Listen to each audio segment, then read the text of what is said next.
Hi friends, तुम्हाला एक गोष्ट सांगतो. या मुलांना अजून माहीत नाही त्यांचं आयुष्य हा किती सुंदर आहे ते. कारण जेव्हा आपल्या वयात येतील ना, तेव्हा हे आयुष्य जगणं विसरून जातील. कारण ही मजा त्यांना अजून माहीत नाही. बघू शकता ही लहान लहान मुलं, जेव्हा आपण पण लहान होतो तेव्हा शेतात फिरणं, जांबू खाणं, खजरं खाणं, तेव्हा यांना माहीत नव्हतं. पण ना, ही मजा ती मोठे झाल्यावरती त्यांना समजेल की हे दिवस काय होते. बोलतात ना, कितीतरी व्हिडिओमध्ये आपण बोलतो की गेले ते दिवस, राहिले त्या आठवणी.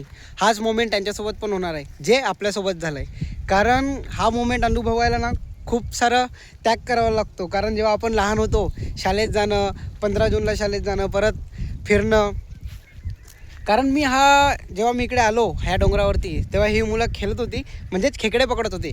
म्हणजे आपल्या भाषेत म्हणजे बोलतो बेलकडं, आणि खेकडे पण बोलतात, ते पकडत होती. तेवढ्यात मी त्यांना बघितलं. बघू शकता तुम्ही. म्हणजे त्यांना कसलीच भीती नाही. जेव्हा आपण मोठे होतो तेव्हा आपल्याला खूप साऱ्या जिम्मेदारी येतात, भीती वाटते. म्हणजे समजू शकतात तुम्ही की जेव्हा आपण बोलतो ना की मोठं मोठं झालं का जिम्मेदारी वाढतात, त्या जिम्मेदारी आता यांच्यावरती नाही मिळत. हीच सर्वात मोठी गोष्ट आहे. जिम्मेदारी म्हणजेच जेव्हा मोठं होतो तेव्हा आपण फिरणं विसरतो, मित्रांना विसरतो, लहानपणीचे मित्र. तुम्ही बघू शकता हा वातावरणाचा अनुभव घेणं म्हणजे किती मोठी गोष्ट आहे. कारण आज मला संडे आहे म्हणून मी व्ह्यू बघण्यासाठी आलो. कारण अनुभव घेता येत नाही लवकरात लवकर.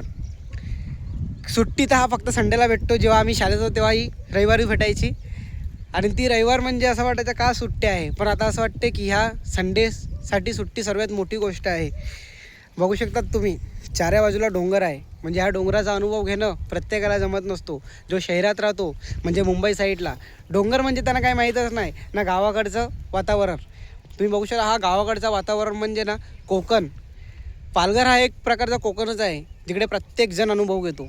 एकदा खरंच व्हिजिट करा मोरवालीच्या इकडे डोंगरावरती.